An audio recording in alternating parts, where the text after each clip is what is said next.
Q. And you know, sometimes you can look at a box score and it won't tell you the story. If you look at this box score, it will tell you the story. Illinois 89-63. Terrence Shannon Jr. goes for 30 points. Marcus Damas 22 points in this game.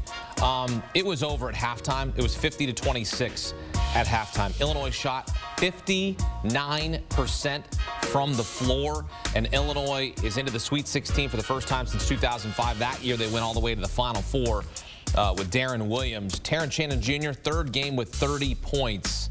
That is impressive for Illinois as they move on to face Iowa State in Boston in the Sweet 16. All right, back here with Matt Norlander and Chip Patterson. All right, Chip. Illinois just flexing its muscles here. This was sort of a walkthrough game against Duquesne, who got through BYU, and a nice story for Keith Dambrot getting them into the NCAA tournament. But Illinois just too much in this game. I thought it was really important that they came out with a lot of firepower early. We've seen in the Big Ten tournament, we saw in the first round game, Illinois a little bit slow to start, but they came out on a mission. And that within the context of like just this Illinois team was something that was very encouraging, because you've always known that Illinois at its ceiling can compete with anyone in the entire country. Now there's the big picture.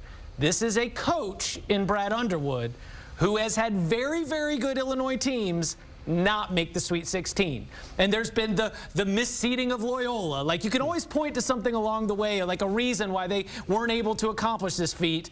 And that is what I think Illinois fans, big picture, are feeling right now. They are encouraged by the blowout win, but they are most encouraged that Brad Underwood, a coach who they have a lot of confidence in, finally has a talented team into the second weekend. Yeah, no, this is an important development for Underwood and his tenure there. Illinois fans have had expectations that Underwood would be the guy to get him back to the Final Four. Now he's got to still win 2 more games, and at least you had a no doubt about it win here. Kind of continuing with the overriding theme of Saturday, oh, by the way, where the better seeded team, and I'm not including the games where there was just 1 seed between the teams, like Gonzaga was a 5, Kansas was a 4, and Kansas was the better seeded team and it lost. You saw the better seeded team more often across the board move along here. Even NC State Oakland, better seeded team, moves along here. It would have been nice to get a good game out of Duquesne. Just wasn't the case there. Keith Dambrot rides off into retirement, having gotten that program its first win since 1969. Illinois now, Hakeem, setting up to play against Iowa State. I'll be there, by the way. I'm going to Boston, so I'll be on hand there. I'll be covering that one.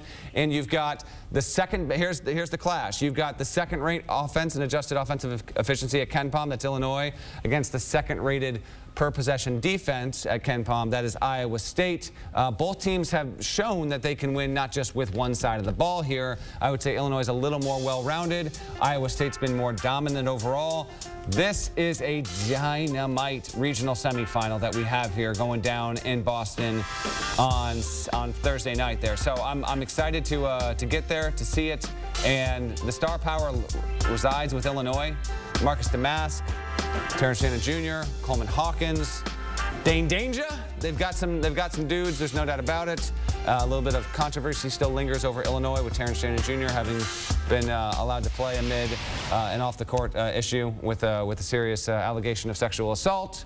But that process has played out, and we await further updates after the season. But that will still linger with the team. On the floor, Iowa State is probably as well equipped as anyone outside of maybe Houston, and maybe even better than Houston, 2 really, really good elite defensive teams, to scheme and shut Illinois down. I'll be interested to see how TJ Otzelberg, who's done a wonderful job, goes about limiting Terrence Shannon Jr. and preventing Marcus Damas from going off, because he has shown, Damas had a couple games this year, more than 30 points. He is a really, really good Robin to the Shannon Jr.'s Batman. Do you think Iowa State can take away Terrence Shannon Jr. in this game? Because if they can take away him and he is not productive and he is ineffective, because you've seen it, they go as he goes, right? And I know when he was away for 6 games, they went 4-2.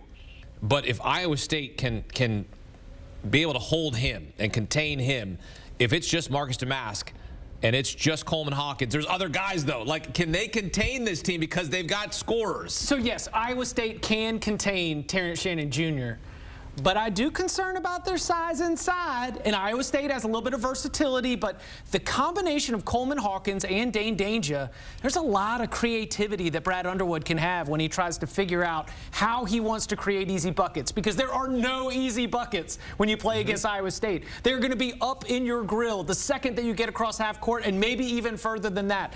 Illinois will have to limit the turnovers, value every possession. That is the playbook to being able to win, because they've got more talented players, they've got more size, they've got more athleticism, but Iowa State, they've got a great game plan, and everybody on that roster, from the Taman Lipsey to the end of the bench, they are all bought in on what the Cyclones want to do. I feel like Iowa State's going to win this game.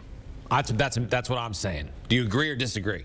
I've got Illinois in the Elite Eight, so I disagree. Yeah, okay. But my bracket is charged. So it's a coin flip. Like this was a very good matchup. Yeah, it's a fantastic really good matchup. This might be the kind of game where does Terrence Shannon Jr., who's a good two-way player, is he the one that ultimately decides it?